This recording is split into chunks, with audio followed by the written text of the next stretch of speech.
ipatinin gamon na idinpiwa idinga ipuisingham hong loyun bang khom tao te ngam vidoi mulso tao te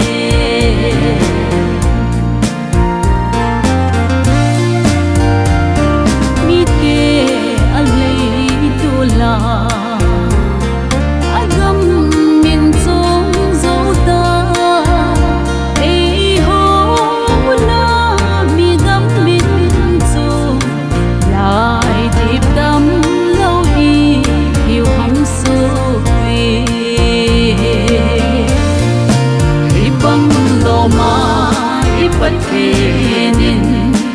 gamon na idinpiwa idinga ipuisingham hong loyun bang khom tao te ngam vidoi mulso tao te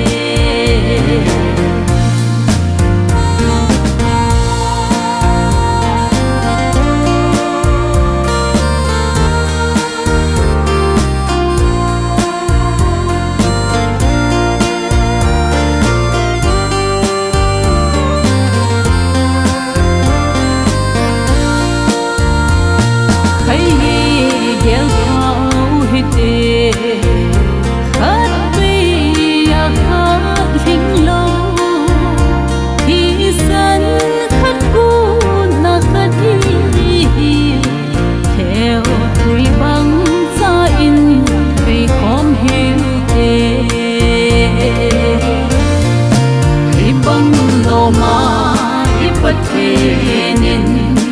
gamon na idinpiwa idinga ipuisingham hong loyun bang khom tao te ngam vidoi mulso tao te